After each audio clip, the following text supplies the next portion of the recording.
स्वागत है आपका अपने चैनल चंद्रा जी में। मैं हूं राकेश कुमार चंद्रवंशी और आप देख रहे हैं आपका अपना चैनल चंद्रा जी। आज के समय में लगभग 75% लोग बाग हमारे वीडियो को देखते हैं लेकिन चैनल को सब्सक्राइब नहीं करते हैं। उनसे अनुरोध है चैनल को सब्सक्राइब करें, वीडियो को लाइक करें और बगल में बने हुए बेल आइकन को दबाएँ, ऑल वीडियोज़ पर सेट करें, जिससे हम अगला वीडियो जब भी डालेंगे उसका नोटिफिकेशन आप तक पहुँचेगा सबसे पहले और आप हमारा वीडियो देख पाएंगे सबसे पहले। तो आज जो हम चर्चा करने वाले हैं, आज हम चर्चा करने वाले हैं रामायण में भ्रांति, अंधविश्वास और पाखंड। तो आइए शुरू करते हैं।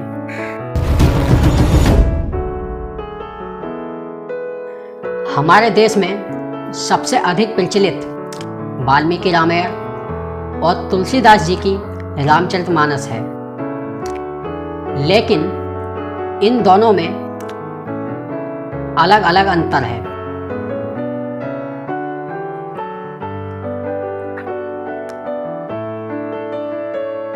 जहां तुलसीदास जी के राम परमपिता परमेश्वर अर्थात ईश्वर हैं, वहीं वाल्मीकि के राम मर्यादा पुरुषोत्तम होते हुए भी नर हैं अर्थात मनुष्य हैं, परमेश्वर नहीं हैं। वाल्मीकि के राम नरों में नरोत्तम हैं लेकिन नारायण नहीं है। आज के समय में वर्तमान में उपलब्ध वाल्मीकि रामायण में जो कुछ है उसमें अनेक मिलावट है। उसे ऐसे ही वाल्मीकि रचित नहीं माना जा सकता। वास्तव में हमारे वैदिक और लौकिक साहित्य में वेदों को छोड़कर अन्य सभी ग्रंथों में किसी में कम तो किसी में अधिक मिलावट होती रही है, लेकिन राम कथा जितनी वाल्मीकि रामायण में सुरक्षित है उतनी अन्य किसी ग्रंथ में नहीं। अगर वाल्मीकि रामायण का ध्यान से अध्ययन किया जाए तो हमें राम कथा के सूत्र वाल्मीकि रामायण में ही मिल जाते हैं। अगर वाल्मीकि रामायण को बुद्धिपूर्वक अध्ययन किया जाए और ध्यानपूर्वक देखा जाए तो जो मूल राम कथा है वो हमें उसी वाल्मीकि रामायण में उपलब्ध हो जाती है, लेकिन संस्कृत ना जानने की वजह से और वाल्मीकि रामायण का प्रचार प्रसार ना होने की वजह से अनेकों तरह की बातें और दंत कथाएं आज के समय में उपलब्ध हैं। रामायण के नाम पर इधर उधर रामायण की घटनाओं का गलत रूप से प्रचार प्रसार हो रहा है। ऐसी अनेक बातें हैं जिनको लोग कहते हैं, मानते हैं, आज के जो वर्तमान में प्रचलित रामायण में भी नहीं है, फिर उन बातों का वाल्मीकि रामायण में होने का तो प्रश्न ही नहीं उठता। उन बातों का आधार केवल लोगों का अंधविश्वास और पाखंड है। जिस तरह की दंत कथाएं आज के समय में हमें मिलती हैं वो रामचरितमानस में भी कहीं पर भी कोई बात लिखी हुई नहीं मिलती है। जैसे लोग बाग चर्चा करते हैं कि रावण ने धनुष को उठा लिया था। अगर हम रामचरितमानस में देखते हैं तो रावण ने धनुष को उठा लिया था ऐसा रामचरितमानस में कहीं से लेकर कहीं तक लिखा हुआ नहीं है।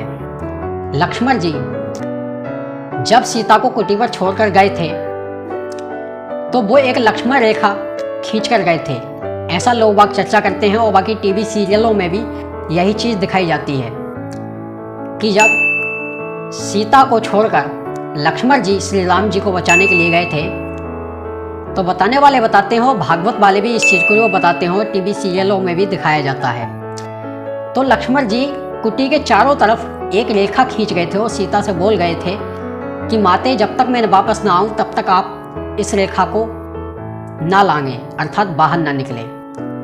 अब अगर हम इसी चीज़ को हम रामचरितमानस में देखते हैं तो रामचरितमानस में हमें कहीं से लेकर कहीं तक लक्ष्मण रेखा की कोई भी चर्चा नहीं मिलती है। तो इन सारी बातों का वाल्मीकि रामायण में होने का तो प्रश्न ही नहीं उठता है। जैसी आजकल दंत कथाएं उपलब्ध हैं, ये दंत कथाएं रामचरितमानस में भी नहीं मिलती हैं, तो फिर वाल्मीकि रामायण में होने का तो प्रश्न ही नहीं उठता है। ये सिर्फ लोगों का अंधविश्वास और पाखंड है जिस पर कि लोग बाग विश्वास करते हैं, चर्चा करते हैं और यही संस्कार और यही शिक्षाएं और यही कहानी आगे आने वाली पीढ़ी को बताते हैं और आगे आने वाली पीढ़ी को गुमराह करते हैं, अर्थात अंधकार में ढकेल देते हैं। आइए अब आगे बढ़ते हैं। कुछ ऐसी निराधार और झूठी बातें हैं जो केवल रामायण के पात्रों जैसे श्री राम को कलंकित करने के अतिरिक्त सारे समाज और देश के लिए अभिशाप बन गई हैं। ये बातें सिर्फ और सिर्फ जो रामायण के पात्र हैं, चाहे राम हो, लक्ष्मण हो, भरत हो, सीता हो, जो भी पात्र हैं, उन सबको सिर्फ और सिर्फ बदनाम करने और नीचा दिखाने के लिए। इतना ही नहीं, ये हमारे देश के लिए भी अभिशाप बन चुकी हैं। जैसे सीता का राम ने कभी परित्याग नहीं किया और ना ही वाल्मीकि ने ऐसा लिखा है, लेकिन फिर भी लोग बाग इस बात को कहते हैं कि राम ने सीता का परित्याग कर दिया था, अर्थात उन्हें वन में भिजवा दिया था। लेकिन ऐसा कहीं भी लिखा हुआ नहीं है कि राम ने सीता का परित्याग कर दिया था, और ना ही ऐसा कहीं वाल्मीकि रामायण में वाल्मीकि महर्षि ने लिखा है।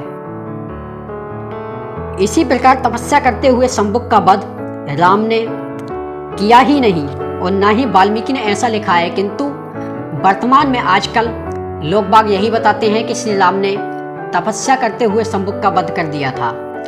ये सिर्फ और सिर्फ श्री राम को नीचा दिखाने और बाकी सनातन धर्मियों को बदनाम करने की एक साजिश है और बाकी कुछ नहीं है। और जो लोग इस अंधविश्वास और पाखंड पे भरोसा करते हैं, उनसे मेरा निवेदन है, एक बार वाल्मीकि रामायण का अध्ययन करें।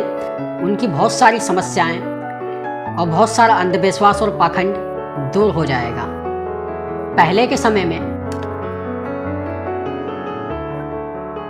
इतने प्रचार और प्रसार करने के साधन संसाधन नहीं थे, तब ये बातें सिर्फ और सिर्फ कुछ लोगों को पता थी।